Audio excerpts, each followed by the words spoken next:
korang, Assalamualaikum, welcome back to my YouTube channel. So hari ni, hari kedua Yaya berada di UUM, di mana semalam Yaya dah sampai dah UUM. Yaya ada pergi kelas, dua kelas macam tu. Kelas first Yaya cancel. Dan Yaya decide untuk kemas barang-barang lah. Yaya still dapat bilik yang sama korang, bilik yang sama dah 3 sem. Lepas tu hari ni Yaya punya kelas pukul 8.30 pagi. Sekarang ni kita dah nak gerak dah pukul 8. Yaya dengan Nisa decide alang-alang kita orang punya kelas dekat DKJ 6. Kita nak jalan kaki je. Since sekarang ni ada intake baru masuk, so ramai gila dekat tempat tunggu bas. Macam dalam bas pun pack sangat sampai ada yang tertinggal, bukan tertinggal lah, tak boleh nak naik bas lah sebab terlampau penuh. So disebabkan kelas kita orang dekat je, kita orang decide untuk jalan kaki lah kejap lagi. Tapi pagi ni tengah hujan lebat, so kita orang kena pakai payung lah. Okay, so kita tengoklah apa yang berlaku di sepanjang hari kedua saya punya kelas SEM 5 ni. Dah sekejap je kan tiba-tiba dah nak SEM 5. Dua hari tu Yaya baru SEM 2. Macam tu lah. So tengok je lah. Saya agak risau sebenarnya sebab lecturer kelas first Yaya ni dikatakan lah macam strict sikit lah, tapi pemerkahan dia okey. Cuma Yaya yang terlampau takut. Tapi doakanlah baik-baik korang. Lecturer tu lecturer lelaki, tapi takpelah, kita try dulu masuk first class macam mana. So sekarang Yaya nak on the way bilik Nisa sebab makcik pun tak bersiap-siap lagi. Dah pukul 8 suku, dia boleh printkan customer dia punya barang tu dah.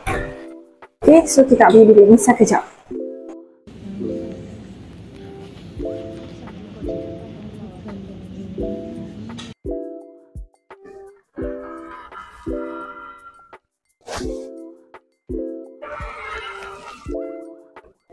Sekarang dah pukul 9.40, tapi doktor kita orang tak masuk lagi.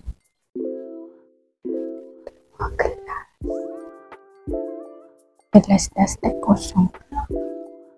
Lama gila yang menunggu, tak ada kelas rupanya. Tak tahulah, tapi ramai sangat keluar sebab dah habis masa dah nak habis masa. Tak tahulah lecturer kita orang tu tersangkut dekat jam ke ataupun memang first day kelas dia tak nak buat kelas. Hai semua, saya dah dekat bilik sebab ada gap. Pukul 10 sampai 11.30 Yaya tak ada kelas. Tadi Yaya beli makan, Yaya beli nasi ayam penyet, tapi Yaya tak makan lagi lah sebab terlalu awal untuk saya nak lunch.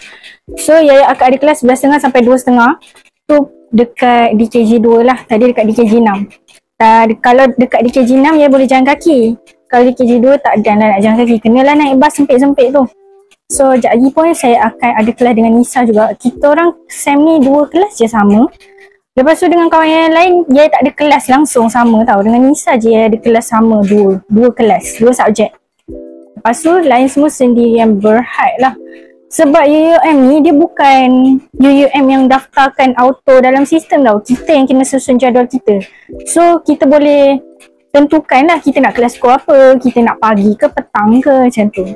So sekejap lagi lah saya nak santai-santai dulu dalam bilik dalam 40 minit, 45 minit macam tu. Lepas tu kita gerak pergi kelas next pula, naik bas.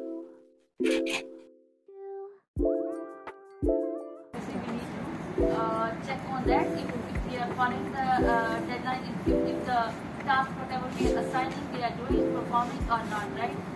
So for that they are doing performance management, training and development, training and development. Huh?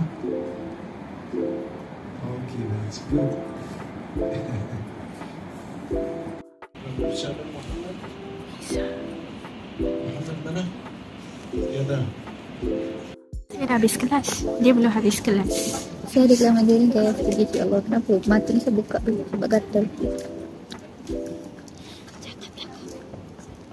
Okey lah korang, so itu je lah konten kita pada kali ni. Tak banyak pun nak selit sebab baru second day kelas, tak busy mana. And biasanya pun lecturer awal-awal ni dia macam bagi briefing subjek tu pasal apa, subjek ni pasal apa, tak detail sangat pun, tak bagi assignment lagi. Then itu je lah vlog saya pada kali ni. Don't forget to give a huge thumbs up, like, comment, share and subscribe. Ting ting ting. See you guys on the next video. Bye bye. Poshi poshi.